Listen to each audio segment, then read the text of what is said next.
Bueno, ahora vamos a ver traslación y rotación de un sólido rígido. Supongo que tú tienes un disco o una esfera y lo lanzas por el piso.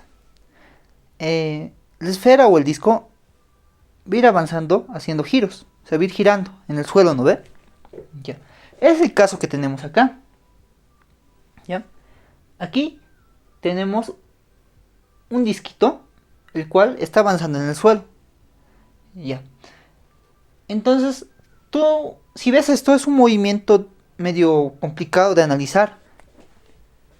En general, si mal no recuerdo, existen tres movimientos. El primero es movimiento lineal, el de rotación y el tercero es el movimiento vibratorio. Este movimiento de aquí es una sumatoria de dos movimientos, un movimiento lineal y un movimiento rotatorio. ¿Por qué lineal primero? Porque respecto a este punto, digamos una referencia, esto va a ir avanzando mientras ruede, va a ir avanzando. Entonces ya tienes un movimiento lineal. ¿Qué más? ¿Por qué un movimiento rotatorio? Justamente porque está rodando. Ahora, en este curso, los ejercicios que te van a dar en tu examen, se va a aplicar lo que es rodadura pura. A menos que te digan lo contrario, todos los ejercicios se aplica rodadura pura. ¿Qué es rodadura pura? O mejor, ¿qué condiciones tenemos que tener para tener rodadura pura? Tiene que existir una fuerza de fricción. Fricción sí o sí entre la rueda o entre lo que se mueva y el piso. Y no tiene que desbalar. Esto no tiene que desbalar. ¿A qué me refiero? Que si aquí tengo este puntito, digamos, este puntito de acá, este puntito no puede aparecer acá directamente. ¿Entiendes? Es decir, cuando esto está rodando, esto tiene que ir moviéndose así. No puedes empujarlo y que esto se mueva resbalando hasta aquí. Así, directamente. ¿Qué más? Ah, y la fuerza de fricción. La fuerza de fricción normalmente en dinámica lineal hemos calculado que es igual a nu por la normal.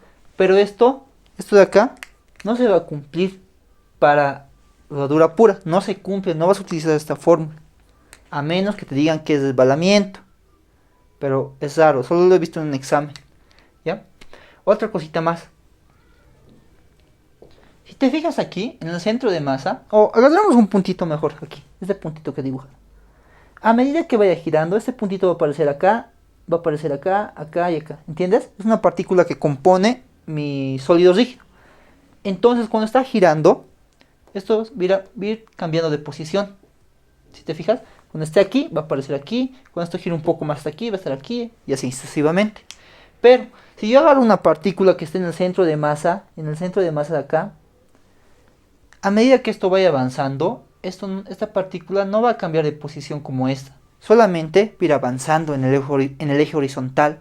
No va a ir cambiando como esta vez. Entonces, aquí sería la aceleración que hay de manera lineal. Y para rodadura pura tiene que cumplir que la aceleración en el centro de masa tiene que ser igual a la aceleración angular por el radio. Si tú quisieras resolver este problema con lo que te he explicado hasta ahora, ¿qué tendrías que hacer?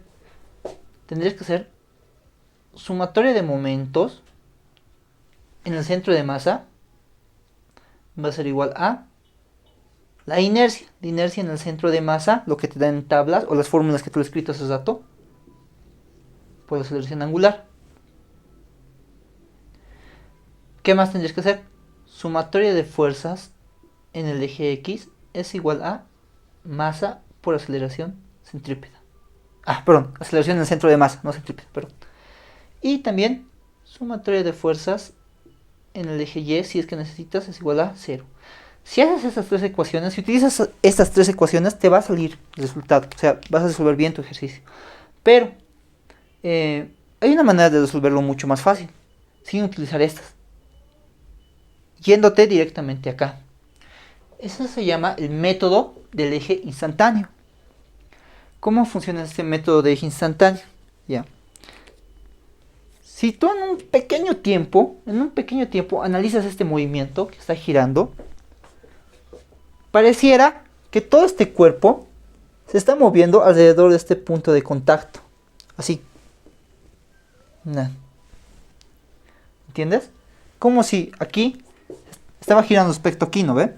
Pero en un determinado tiempo pequeñito es como si aquí hubiera un perno y esto estuviera girando alrededor de esto. Así. Entonces, tomando en cuenta eso, este punto le voy a llamar n. Yo voy a hacer la sumatoria de momentos en este punto, considerando lo que te he dicho, que parece que estuviera girando todo respecto a este punto. Entonces voy a decir sumatoria de momentos en el punto n es igual al momento de inercia por la aceleración angular. Pero, como estás analizando aquí y ya no aquí, tú no tienes la inercia por este punto. O sea, estás analizando acá, ¿no ve? Y ya no aquí. Así es, aquí hemos dicho sumatoria de momentos en el centro de masa es igual a la inercia en el centro de masa por la aceleración angular. Pero acá, como estás analizando en este punto, la inercia tiene que estar también en ese punto. La inercia en el punto n. Ahora, ¿cómo vas a calcular esta inercia en el punto n?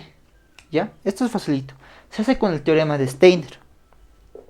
¿Qué te dice el problema de Steiner? El problema de Steiner te dice, eso es lo que normalmente tienes en tablas. Tienes la inercia de un cuerpo que está girando alrededor de un eje que pasa por el centro de masa. Pero ¿qué pasa si este cuerpo ya no está girando alrededor del eje que está en el centro de masa? Está girando alrededor de un eje, otro eje, que está aquí. Está girando alrededor de aquí. Puedes calcular el momento de inercia en este punto. ¿Cómo? Dices, el momento de inercia en este punto, porque ahora mi cuerpo está girando respecto a esto, es igual al momento de inercia en mi centro de masa, el que tienes en tablas, más la masa del cuerpo por la distancia que estoy recorriendo de mi centro de masa al cuadrado. ¿Ya? Entonces, a ver, vamos a calcular el teorema de Steiner para el problema común que siempre te dan. Digamos para este. Para este voy a calcular. Supongamos que de aquí tengo el radio y tengo la masa. Y voy a calcular en este punto m, le pondré m. Entonces, como ejemplito nomás, el momento de inercia aquí va a ser igual a en m al momento de inercia en mi centro de masa, que por tabla sabes que es un medio masa por el radio al cuadrado,